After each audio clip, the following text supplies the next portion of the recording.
objetivo de la entrevista es dar a conocer sus ideas en Moldavia, que es el país donde nací, porque yo creo que realmente hace falta conocerlas más allá de España, porque en España yo estoy seguro que la gente ya está acostumbrada a sus obras, ya le conoce.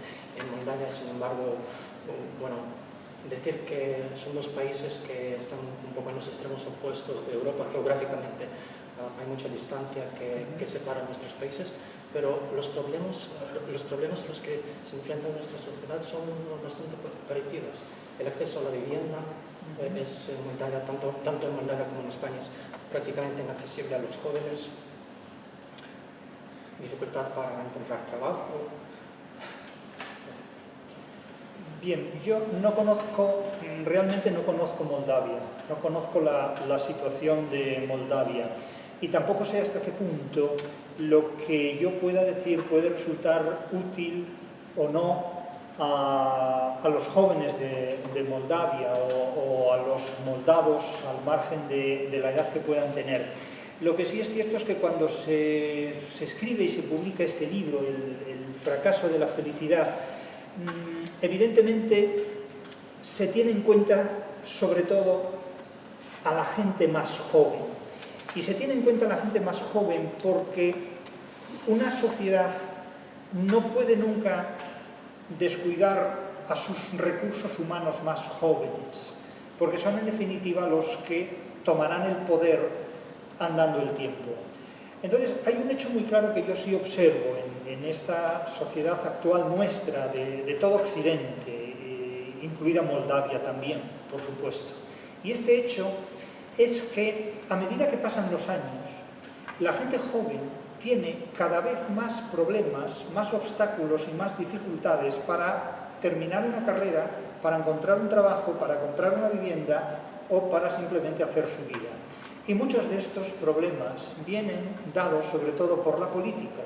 Es decir, que la política, en lugar de resolver los problemas, los complica. Lo que ha facilitado enormemente la vida de la gente son los avances científicos, los avances técnicos, pero la política, sin embargo, lo complica todo enormemente. Con esto no quiero decir que desaparezca la política, con esto quiero decir que desaparezcan aquellas personas que complican el desarrollo de la política a las más jóvenes. Pero también es cierto que las más jóvenes deberían aprender esto y cuando tomen el poder deberían simplificar los obstáculos para que quienes vienen detrás no tengan tantos problemas. ¿Qué quiero decir con todo esto? Voy a poner un ejemplo concreto. En España, hace 50 o 60 años, una persona que terminara su licenciatura, entonces licenciatura, hoy graduación, grados, podía opositar directamente a una cátedra de universidad. Es decir, que alguien podía terminar la licenciatura con 22 años, preparar oposiciones a cátedra de universidad y sacar la cátedra de universidad, pongamos, a los 28 años. Hoy día, a los 28 años, mucha gente todavía no ha terminado su tesis doctoral. ¿Por qué? Pues porque los obstáculos desde que alguien termina la carrera hasta que puede dar un paso se han multiplicado enormemente. ¿Quién ha multiplicado estos obstáculos? Pues ha sido una generación que ha tratado de complicarle la vida a la generación anterior.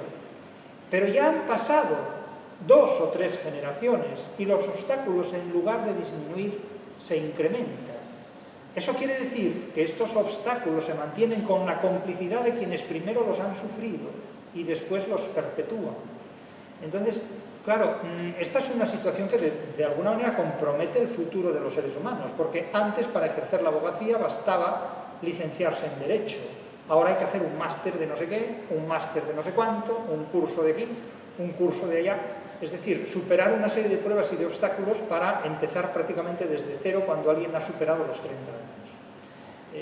Lo mismo cabe decir de las acreditaciones. Hoy día, para ser catedrático, hay que superar una serie de pruebas en España que cambian cada cierto tiempo a través de una determinada agencia que horroriza, solo mencionarla, a cualquiera que conozca sus efectos. ¿A qué se debe esto? Pues a que hay un grupo de personas que se dedican a complicarle la vida a los que vienen detrás. Y esto parece que no termina nunca. Usted habla de los profesores universitarios también, porque en el libro dice que los profesores universitarios, muchos de ellos, y no los culpa, pero dice que muchos de ellos se han convertido no sé, vocingleros de las ideologías hasta un cierto punto, y en vez de, no sé, dedicarse a enseñar propiamente dicho, se dedican a simplemente reiterar las consignas ideológicas, ¿no? Bueno, eso ha ocurrido toda la vida. Ha ocurrido toda la vida porque el medio de promover conocimientos es también el medio de promover todo lo que no son conocimientos. Y la universidad es una institución que promueve conocimientos y también lo que no son conocimientos, es decir, promueve pues ideologías y promueve otras tendencias. Ahora, la universidad es una institución que a mi juicio en estos momentos se encuentra en una etapa de crisis terminal. La universidad es una institución que se ha visto superada y rebasada por numerosas instituciones contemporáneas a ella del siglo XXI que ofrecen mejores resultados que la universidad a un coste mucho menor. De hecho, la universidad es una institución muy cara para lo que genera, es una institución que consume más de lo que ofrece, y para superar estas limitaciones se han articulado las llamadas universidades privadas. Pero es que las universidades privadas tienen más de empresa que de universidad en muchos aspectos, lo cual es positivo, puesto que canaliza, digamos, a determinados estudiantes a actividades empresariales. Pero también es muy negativo, porque la universidad no solo puede ser una empresa, sino que la universidad cumple funciones que las empresas no cumplen. La universidad tiene una dimensión de servicio público que no puede reducirse a una actividad exclusivamente empresarial. Por lo tanto, reducir la universidad a la empresa es destruir la universidad, y promover una universidad al margen de las empresas también es limitar la universidad. De tal manera que en este punto hay que encontrar una articulación que no perjudique ni a la empresa ni a la universidad, sino que beneficie a las dos. Pero esto supone que la universidad no puede desaparecer en manos de los imperativos empresariales, ni las empresas deben verse limitadas por una formación universitaria que resulte inútil. Entonces, esto es algo que necesita atención y que desde luego necesita resolverse más allá de las ideologías, de una época que cambian cuando otra época impone otras ideologías. Es que claro, en el libro usted dice que se nos educa para ser felices, pero no para ser libres. Claro, el tipo de educación en una dirección o en otro cambia enormemente. No es lo mismo educar a una persona para ser feliz que educar a una persona para ser libre, porque la libertad exige una serie de objetivos y de conocimientos de los cuales la felicidad está completamente exenta. No es lo mismo vivir para ser feliz que vivir para ser libre. Una sociedad que descuida completamente los conocimientos que es necesario adquirir para alcanzar la libertad, porque renuncia a la libertad y prefiere la felicidad, evidentemente es una sociedad mucho más fácil de gestionar, de controlar y de manipular que un conjunto de individuos que con inteligencia luchan por defender sus derechos y sus intereses frente a la defensa de estados emocionales que pueden situarnos perfectamente en un tercer mundo semántico. Usted dice que quienes tienen libertad, más libertad que nosotros, son los boomers. Nosotros en nuestra generación, digamos los nacidos en los años 90, los principios de los años 2000, los milenaristas, a nosotros nos queda la felicidad. Yo creo que sí, en muchos aspectos sí, pero lo creo porque lo observo en los hechos. Los boomers se han arrogado, se han apropiado del poder, sobre todo. Es una generación a la que el poder le resulta fascinante, le encanta el poder, y el poder lo desea, lo usa, lo preserva para imponerse a los demás. Es decir, los boomers son un conjunto generacional, no solo en España, sino en todo el mundo, pero en España yo lo he vivido directamente, que imponen sus condiciones de poder allí donde están, allí donde se encuentran, quieren el poder. Y de una manera muy portentosa, además, muy ostentosa, muy portentosa y muy fuerte, muy intensa. Y los milenaristas se han encontrado con que los boomers les han prometido todo, pero la realidad no les ha concedido todo lo que los boomers les han prometido. De tal manera que en muchos casos los milenaristas han crecido creyendo en la promesa de que serían ricos, que serían felices, que heredarían por la gracia del azar o de la fortuna o de la biología la herencia de sus padres, y eso no es así, eso no ha sido así.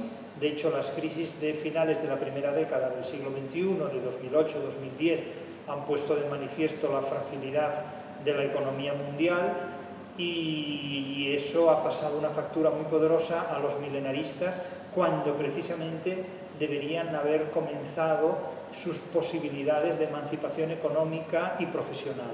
Y los milenaristas han visto prácticamente en todo el mundo, en todo Occidente, cómo se les ha cortado la digestión en pleno proceso. Sin embargo, los boomers llegan a obtener pensiones solventes después de haber trabajado mucho, porque de los boomers se puede decir lo que se quiera si se demuestra, pero lo que no se puede decir nunca es que hayan sido unos vagos. Los boomers es gente que tiene una capacidad de trabajo que los milenaristas no han desarrollado nunca, realmente. Los boomers son capaces de trabajar 20 horas al día durante años, es decir, son auténticas bestias laborales, al menos los que han sobrevivido, porque no podemos olvidar que ha habido muchos boomers que han muerto por el camino. Ha habido mucha gente que ha nacido en la generación de los boomers, pero que debido pues, a los efectos devastadores de la droga, sobre todo en la década de 1980 en España, de pandemias mundiales como el SIDA, etcétera, pues han fallecido prematuramente. Pero los supervivientes han sido personas que han crecido al amparo del poder, que les gusta muchísimo el poder, que han sido en la mayoría de los casos fuertemente trabajadoras, muy resistentes, y que lo que tienen no lo han tenido por la gracia de los dioses ni por la casualidad, sino porque lo han trabajado y porque han luchado por ello. Ahora bien, también es cierto que se ha dicho que los milenaristas que son torpes, que son vagos, que son cortos, se ha dicho de los milenaristas mil maldades, y no es cierto eso, no es así, no podemos hablar de los milenaristas en estos términos. Es decir, cada generación ha tenido que enfrentarse a una serie de problemas y limitaciones y los milenaristas pues han hecho lo que han podido frente a las limitaciones con las que se encuentran. Entonces hay que ser más prudente cuando se objeta o se reprocha a los boomers su bienestar y también más prudente cuando se habla de los milenaristas en unos términos muy despectivos que no todos ellos merecen. Profundizando en el tema de educación, también usted ha dicho que se nos educó para un mundo que ya no existe. A mi juicio, la realidad nos lo está poniendo de manifiesto, porque se nos educó en los valores de pacifismo, de la paz perpetua, y sin embargo en Europa estamos en un momento en el que este discurso de paz, cada vez se habla más de la militarización, de la guerra. Entonces, no sé cómo se explica que la educación, bueno, es normal que la realidad vaya más deprisa que la educación, pero ¿cómo debería ser una educación que tome en cuenta la realidad? Es muy difícil porque la educación es el conjunto de prejuicios que los adultos imponen en cada época y en cada lugar a los más jóvenes, imponen incluso a los niños. De tal manera que los niños, los más jóvenes, son siempre víctimas de la educación de sus mayores. Y la educación de los mayores a veces es adecuada, otras veces es inadecuada, unas veces es correcta, otras veces es incorrecta. ¿En relación a qué? En relación a cómo funciona la realidad. Pero sí es cierto que hay una generación que ya ni siquiera es la de los milenaristas, sino de los ya nacidos en el siglo XXI, que se tiene que ver profundamente decepcionada cuando oye, creciendo, que los quieren enviar a la guerra, que separa países que ni siquiera ellos mismos saben todavía en dónde están colocados en el mapa. De tal manera que no hablemos ya de mi generación. Mi generación fue una guerra que huyó del servicio militar en España. Fue la generación que más objetores de conciencia puso sobre la historia y que más rechazo manifestó al servicio militar. Y fuimos una generación educada, sometidos a una educación orientada hacia el pacifismo. Se hablaba mal de los juguetes bélicos. Antes de que supiéramos que era un juguete, prácticamente ya se nos decía que los juguetes bélicos debían prohibirse. Y ahora resulta que muchos de los miembros de mi generación son partidarios de mandar a la guerra a los que incluso han nacido en el siglo XXI. Entonces es sorprendente ver cómo gente que ha sido educada en el pacifismo tiene mucha vocación o muy fácil disposición a enviar a la guerra a otras personas que ni siquiera han sido todavía educadas plenamente. Esto resulta muy inquietante. Pero una vez más volvemos a las falsas promesas. Las falsas promesas que proceden de la Ilustración. La Ilustración promete, en nombre de Kant, la paz perpetua. ¿Dónde está esta paz? Cuando resulta que la democracia casi se convierte en verdugo de su propia población, al querer enviar, al pretender el envío de tropas formadas por gente joven y sana al frente de guerra. Fundamentalmente hombres. A las mujeres en este sentido se las preserva de la guerra. Claro, también se dice que la guerra es un sistema patriarcal. Yo esto lo oía cuando era joven y decía, caray, pues menudo patriarcado, que me quiere mandar a la guerra a mí por ser hombre, ¿no? Claro, el patriarcado defiende a los hombres. Si defiende a los hombres, ¿por qué los manda a la guerra? Claro, debería mandar a la guerra a los marcianos, pero no a los varones. Porque entonces no es un patriarcado que mande al matadero a los varones no es un patriarcado, eso es una barbaridad. Es una barbaridad. Y además es que en una guerra solo sale beneficiado el que vende las armas. Las mujeres son botín y depredación sexual, los hombres convertidos en esclavos o muertos. Quiero decir, una guerra es la cosa más espantosa y más atroz que pueda haber, nunca, de ninguna parte. Es decir, la guerra solo beneficia al que vende las armas. En realidad, eso es un espanto. Para tocar un tema que también puede interesar al público moldavo, al que le pondré a la disposición esta entrevista con la ayuda de subtítulos que pondré en el vídeo. Usted dice que la Ilustración europea incumplió muchas promesas, la paz, la felicidad, la democracia, en cierto sentido ha fracasado. En Moldavia mucha gente se ilusiona con el proyecto europeo, con esa Unión Europea, cuyo himno es la Oda a la Alegría de Beethoven. Entonces, no sé qué hacemos en un país como... Bueno, lo que tienen que hacer estas personas más jóvenes es tomar conciencia de la situación a la que se enfrentan y ver qué es lo que quieren hacer frente a esa situación. Es cierto que la Ilustración hizo muchas promesas, no sé cuál de ellas ha cumplido, porque la paz perpetua ya vemos que no la ha cumplido.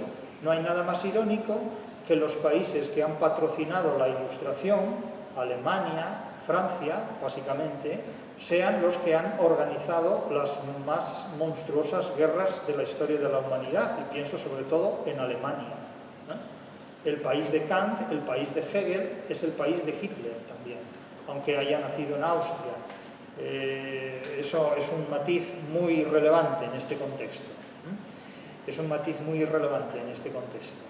Pero lo cierto es que la paz perpetua es una promesa incumplida.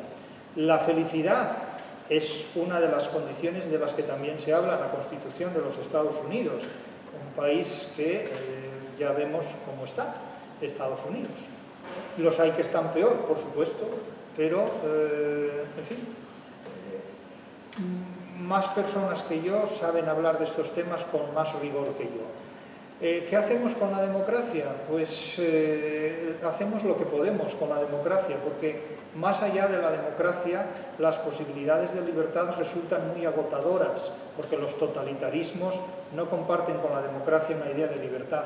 Pero lo que tampoco puede ser es que cuando pronunciamos determinadas palabras prohibidas ya no sepamos si defendemos a la democracia de sus enemigos o defendemos a nuestra libertad de los enemigos de la democracia. Porque, claro, hay situaciones realmente muy inquietantes que parece que la democracia está encerrada entre las rejas de la Ilustración. La democracia nunca puede ser el verdugo de su población. La democracia no puede mandar a la gente a la guerra, porque eso no es una democracia, eso es un fracaso.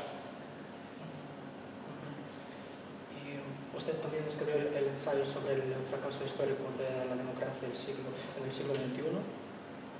Y bueno, cuando hablamos del fracaso de la democracia, hablamos también del fracaso de nuestras libertades. Y su libro anterior, el que salió en el año 2025, Una filosofía para sobrevivir en el siglo XXI, tiene una dedicatoria a nuestras libertades in memoriam.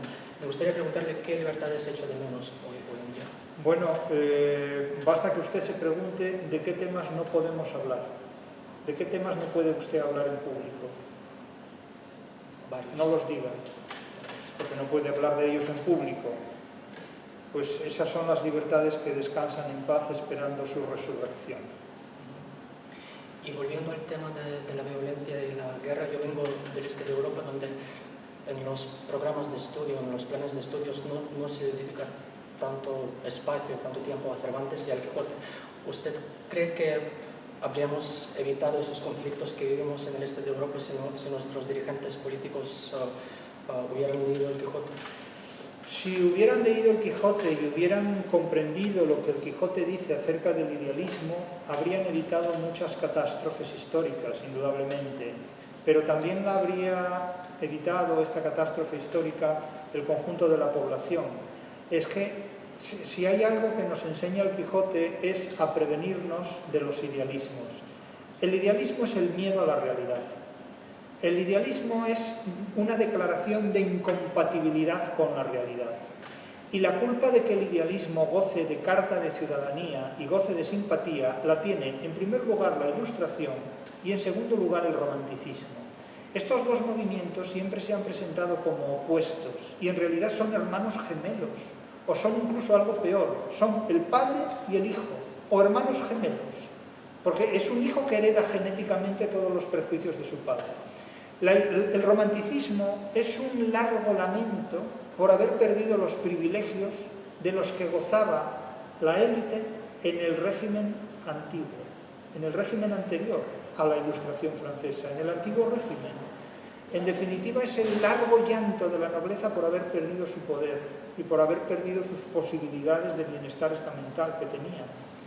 Y la Ilustración, insisto, se basa en la idealización del dinero, en la idealización de la insolidaridad, en la idealización de un montón de prejuicios que toman la discriminación racial como un ejemplo de progreso.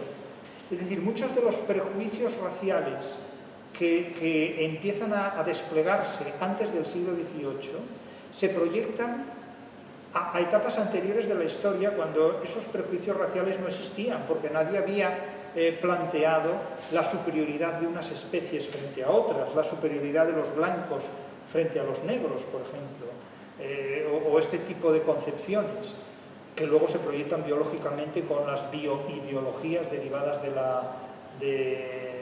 la evolución de las especies de Darwin a partir de 1850 y pico, 56, cuando se publica este libro, de tal forma que la Ilustración y el Romanticismo son dos movimientos que nos han conducido al callejón sin salida de la posmodernidad en el que ahora nos encontramos.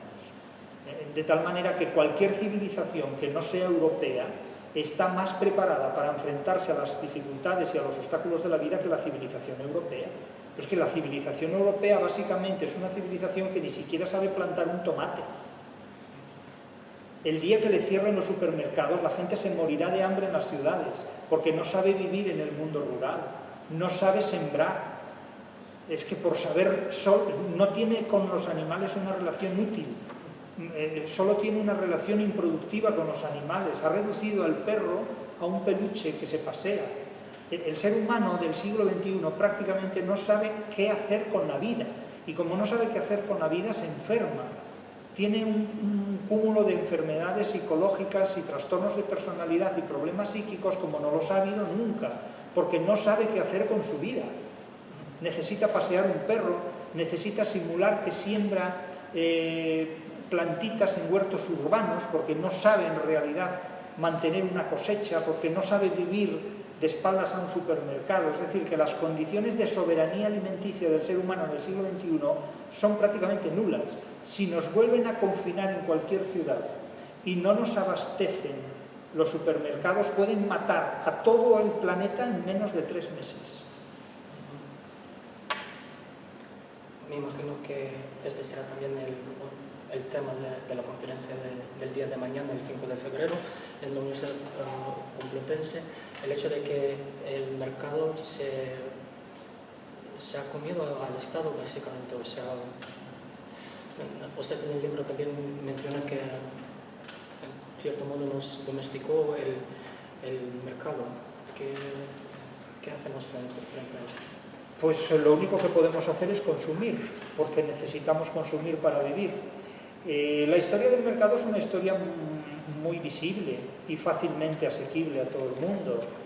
A lo largo de la historia del ser humano ha habido básicamente tres poderes.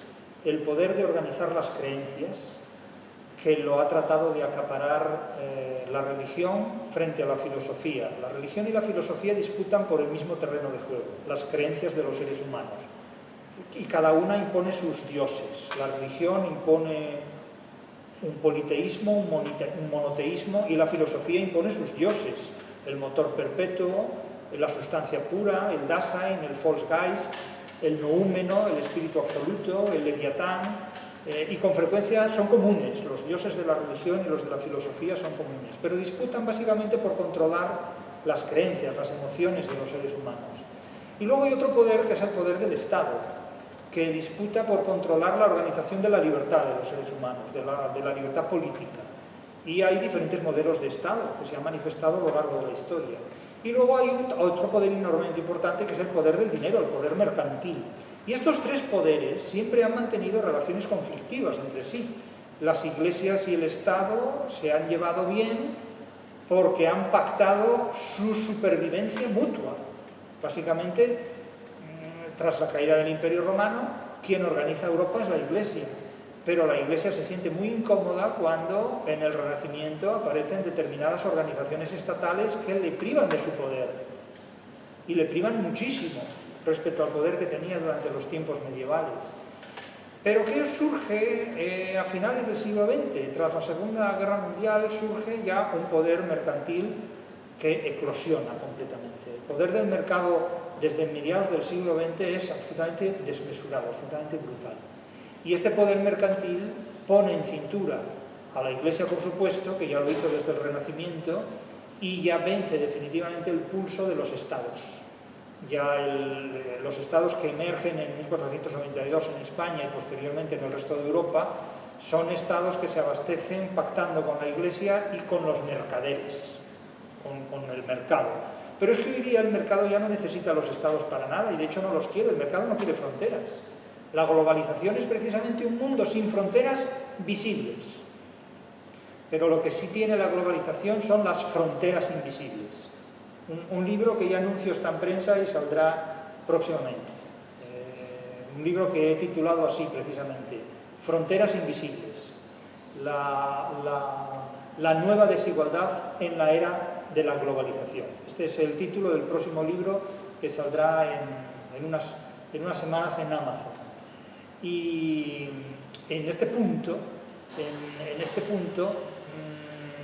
claro, las cosas cambian muchísimo. Cambian mucho porque no es lo mismo que el mundo esté gestionado por la Iglesia, cuyo centro de referencia es el monopolio de las creencias, que esté gestionado por el Estado, cuyo centro de referencia es la organización no religiosa de la libertad, que esté controlado por el mercado, cuyo centro de gravedad es la ansiedad del consumo. Y estas tres articulaciones son enormemente importantes. Hoy día el mercado no necesita a los estados para nada. Es la tesis del anarcocapitalismo, que los estados son un estorbo. Lo que sí es cierto también es la tesis de Paulo Prodi en su libro sobre la historia del hurto en el comercio, es que un Estado que no tiene contrapunto de articulación puede resultar devastador. Claro, para Antonio Escotado, lo he dicho muchas veces, los enemigos del Estado son los comunistas porque suprimen el comercio. Para Paulo Prodi, los enemigos del comercio son los comunistas porque suprimen el comercio, porque suprimen el mercado. Y para Paulo Prodi, los enemigos del comercio no son los comunistas, sino que son los que hacen trampas en el ejercicio del comercio porque lo adulteran, lo destruyen, ¿no? Lo envenenan, podríamos decirlo así. Hay opiniones para todos los gustos, por supuesto. Yo no discuto opiniones, yo digo lo que hay y luego cada uno que haga lo que quiera. O que crea que puede hacer lo que quiera, porque si hace lo que quiere es que pierde de vista la realidad, porque uno no hace lo que quiere, sino que hace lo que la realidad le presta, le permite hacer, y nada más que eso. Pero hoy vivimos en un mundo ya completamente organizado por el mercado y los estados son títeres en manos del mercado. Y en este contexto, una célula básica de un Estado, de la sociedad, es la familia, la pareja.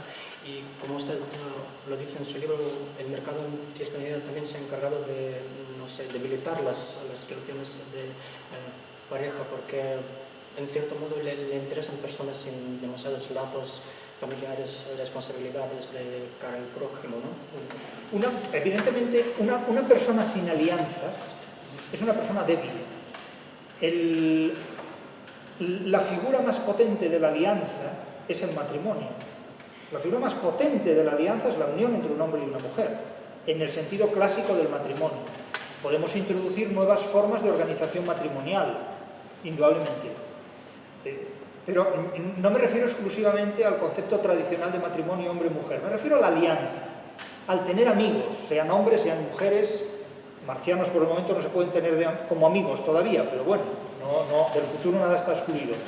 Pero evidentemente una persona sola, una persona sin alianzas, una persona sin relaciones sociales es una persona mucho más débil que una persona que tiene muchos amigos son 3 o 4, son muchísimos amigos, que tiene un marido, una mujer, que tiene hijos, que tiene padres, es decir, forma parte de un grupo, de un clan, de una familia, ¿no? De una familia estructurada, organizada. Bien, eso da seguridad al ser humano, pero un ser humano aislado, en un país extranjero, sin relaciones personales, con relaciones profesionales reducidas estrictamente al horario y al calendario laborales, es una persona mucho más débil. Si tú dependes exclusivamente del mercado, porque no sabes plantar un tomate, porque no sabes cuidar animales que te proporcionen leche, carne, etcétera, etcétera, dependes de lo que el mercado te proporcione. Y si el mercado te cierra ese suministro, te mueres en cuestión de días. Lo mismo le ocurre al ser humano cuando no tiene familia, cuando no tiene marido o mujer, cuando no tiene alianzas, en una palabra, cuando no tiene la alianza básica, que es la unión entre dos personas, a partir de las cuales se puede formar una familia o no, o lo que se quiera formar.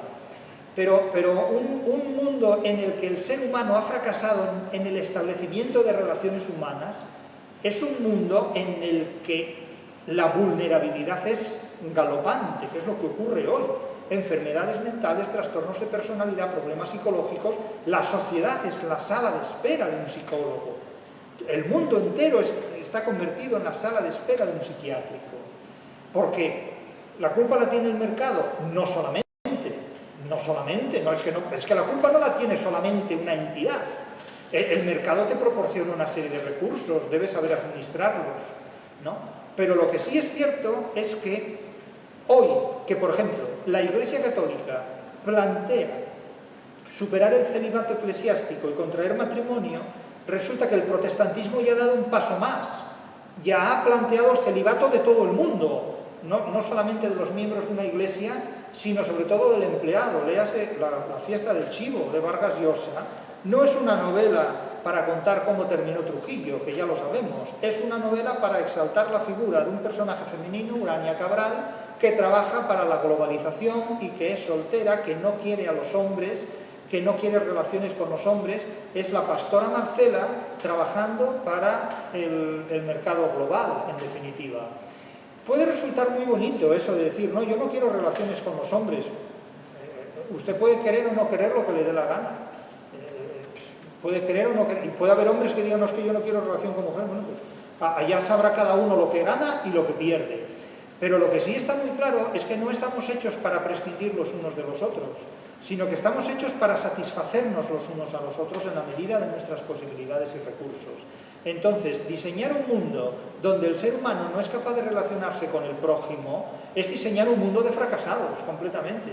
Y aquí todo el mundo se ha empeñado en enfrentar a los búmenes con los milenaristas, a los hombres contra las mujeres, a las mujeres contra los hombres, a los jóvenes contra los viejos, a los que viven en el pueblo de arriba contra los que viven en el pueblo de abajo, a los que hablan la lengua A, enfrentarlos con los que hablan la lengua B.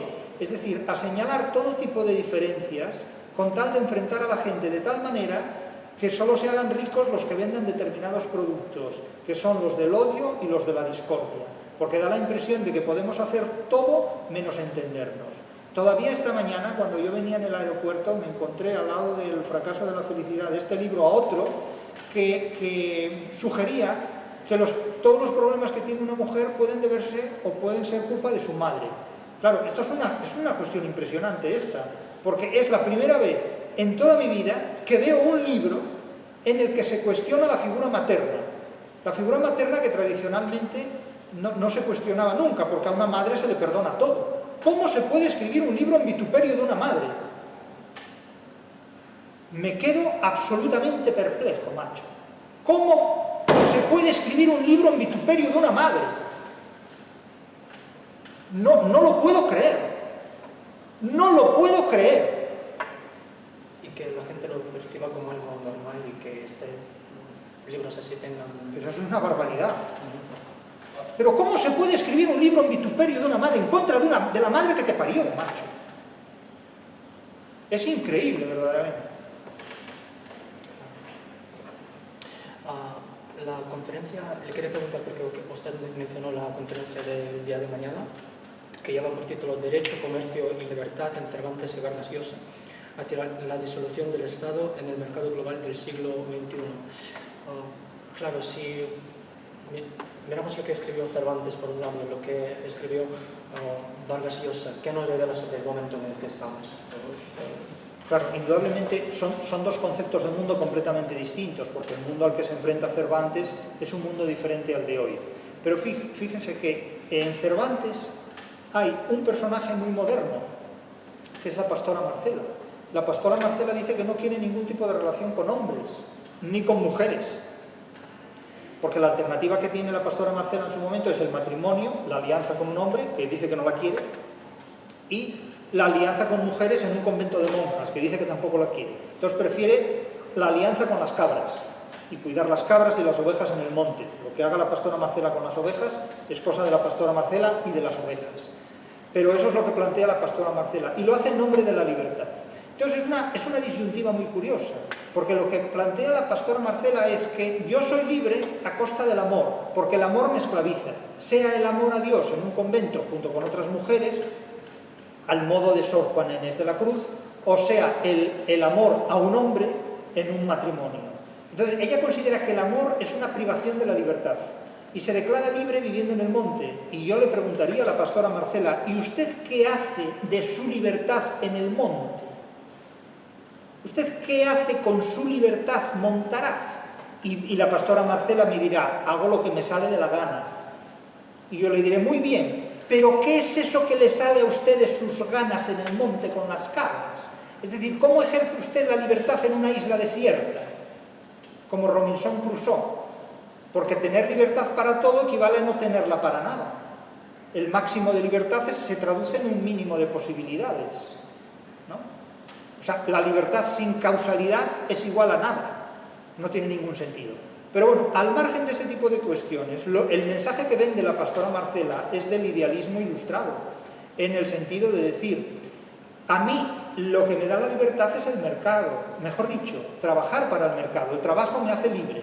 En el caso de la pastora Marcela es, el matrimonio supone privación de mi libertad y el convento supone privación de mi libertad. Bueno, hay mujeres que consideraron en su momento que el ingreso en un convento de clausura era la forma de vida que ellas querían llevar. Y no se puede discutir esto porque esas mujeres no lo aceptarían y además lo demostraron con su vida. Podemos pensar que se trata de una incapacidad para relacionarse con los demás y por esa razón necesitan vivir en un gremio, en una secta, es decir, en una composición artificial de una microsociedad preservada de la sociedad real. Porque la secta es el sucedáneo de la sociedad.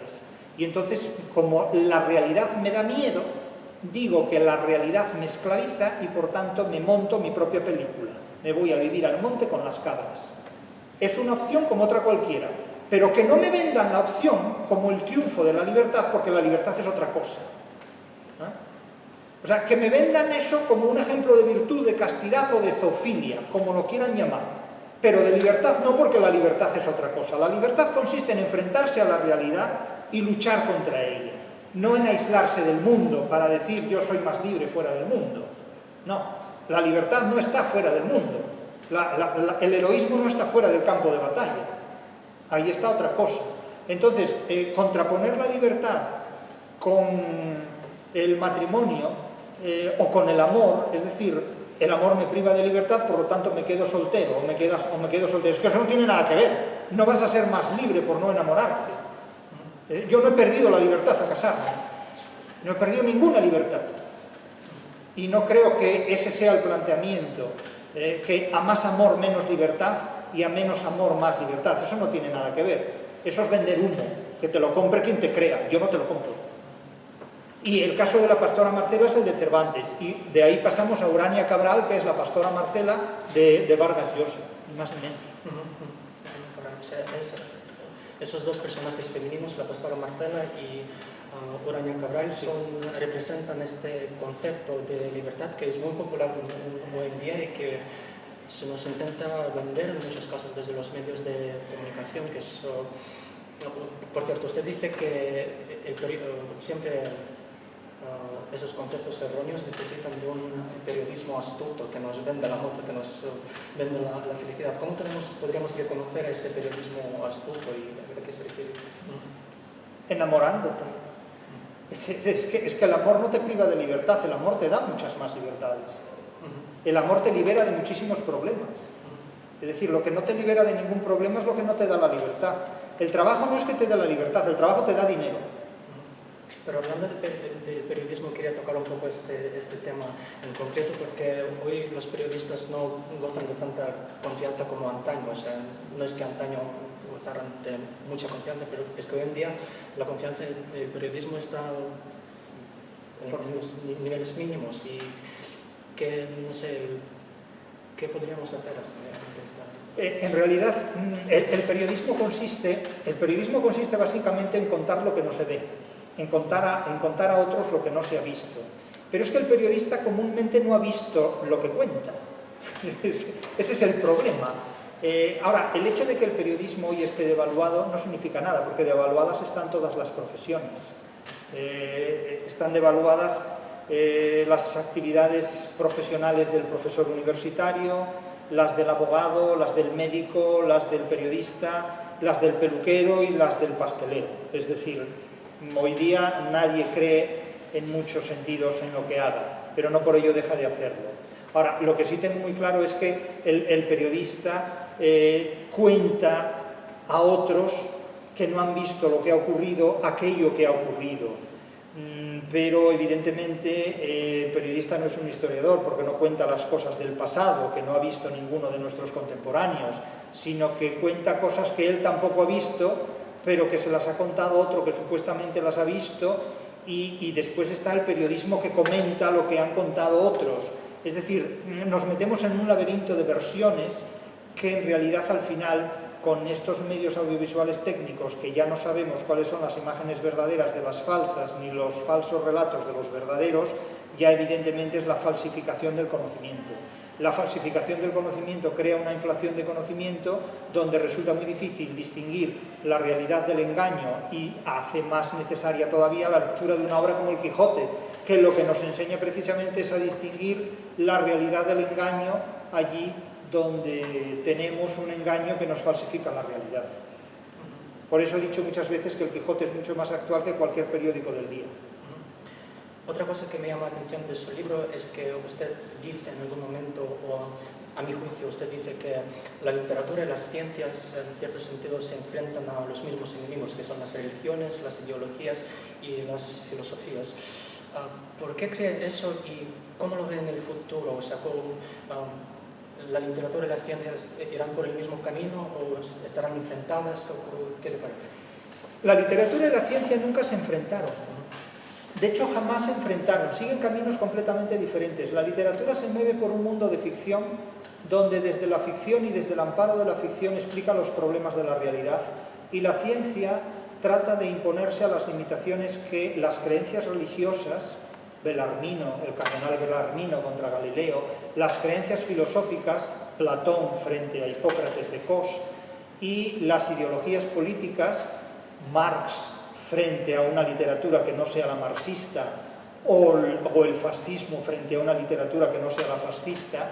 Es decir, siempre han estado enfrente. Es decir, los enemigos de la literatura, que son los censores, siempre censuran en nombre de la religión, de la filosofía y de las ideologías políticas. Y que nadie me diga que la filosofía nos conduce a la libertad, porque lo he dicho miles de veces, Platón monta una filosofía que vive ladrando contra la literatura. y proponiendo que se expulse del Estado a los que se dedican a la literatura. Entonces, ¿cómo se puede decir que la filosofía conduce a la libertad cuando ese filósofo que se llama Platón pretende expulsarme a mí y a los que, como yo, nos dedicamos a la interpretación de la literatura de un Estado gobernado totalitariamente por él? ¿Dónde está la libertad de esa filosofía? Evidentemente. Entonces, eso es una idealización de la filosofía que yo no sé a quién pilla, despistado para asumirla de esa manera. Evidentemente, ¿cuántos problemas han tenido los científicos a la hora de enfrentarse a las limitaciones que en nombre de la política de las religiones, qué problemas no tuvo el darwinismo, que fue el corte de digestión del protestantismo con la evolución de las especies? Evidentemente. Es decir, que los enemigos de la literatura y de la ciencia son los enemigos de la libertad. Y los tres enemigos históricos de la libertad han actuado siempre en nombre de creencias religiosas, de idealismos filosóficos y de ideologías utópicas. Volviendo al tema del libro, El fracaso de la felicidad, una de las preguntas principales que usted plantea es ¿qué harás cuando la realidad destruya tus sueños? Y en un punto usted ofrece dos opciones, el desengaño o el autoengaño. Yo le quería preguntar si podría dar un ejemplo de su vida, no es necesario mencionar los nombres, pero cuando una persona se enfrentó a la cruda realidad y cómo reaccionó, apostando, no sé, por un camino o por otro. Bueno, el desengaño es una lección vital que nos enseña básicamente el Siglo de Oro. Toda la literatura del Siglo de Oro es una literatura orientada al desengaño y orientada a prevenir al ser humano a evitar el fracaso de los alicientes de la vida, el fracaso de la felicidad. Quevedo tiene un libro que se titula Desconsuelo contra los dichosos para prevenirles de los errores en que incurren, que es precisamente el fracaso de la felicidad, es el mismo tema, lo que pasa es que Quevedo escribe mucho mejor que yo. Pero hoy no vendería un rosco Quevedo, porque el mercado no lo promocionaría. Pero evidentemente el desengaño es lo que nos permite sobrevivir. Y ante los problemas en los que nos encontramos, tenemos el desengaño que nos plantea el Siglo de Oro o una vida para el engaño, que es lo que planteó la Ilustración. La Ilustración propone una educación para el engaño. El Siglo de Oro propone una educación para el desengaño, cada uno que escoja lo que quiera. ¿Qué futuro le espera a la literatura? Ninguno, porque la literatura es un discurso que está completamente desplazado. A la literatura la han borrado del mapa y a la ciencia la tratan de manipular conforme a las ideologías imperantes políticamente en el siglo XXI. De tal manera que son discursos, la ciencia y la literatura, completamente en estos momentos, casi diríamos en prisión o bajo vigilancia. ¿Y quién reina hoy y campea por sus respetos? Ideologías utópicas de todo tipo, creencias religiosas de todo orden y filosofías nivel Chulhan a tutiplén. En esas estamos.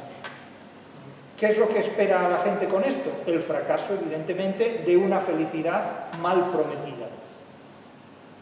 ¿Pero usted cree que en el futuro próximo, o sea, hay algunas señales en el presente que nos llevarían a pensar que en el futuro habrá lugar para más racionalismo, menos... Cuando la gente se dé cuenta de que esta forma de vivir conduce al fracaso más absoluto, vendrán otros pueblos, que ya no seremos nosotros, y otras generaciones, que no serán las actuales, que tendrán que poner remedio a esta situación, indudablemente. O sea, no se puede vivir hablando mal de la madre que te parió. O sea, no se puede vivir vituperando la razón. No se puede vivir en la sala de espera de un psiquiatra permanentemente. Porque vendrán otros pueblos, otras civilizaciones, otra gente que estará mejor preparada que nosotros para sobrevivir. Los neandertales no desaparecieron por casualidad. Profesor Jesús González Maestro, muchísimas gracias por su tiempo, es un verdadero honor. No sé, una de las preguntas con la que me gustaría terminar es que usted mencionó que tiene otro libro pendiente y otra noticia que yo también estoy esperando es una edición del Quijote con un prólogo escrito por usted. ¿Cuándo saldrá? Prometo una edición del Quijote prologada por mí. Si hay vida y salud, prometo antes de que termine este año 2026 una edición del Quijote con una introducción ya he terminado de escribir. Ahora es cuestión de que se publique ese libro. Lo estamos esperando. Muchísimas gracias. Yo soy el agradecido. Muchas gracias. Gracias.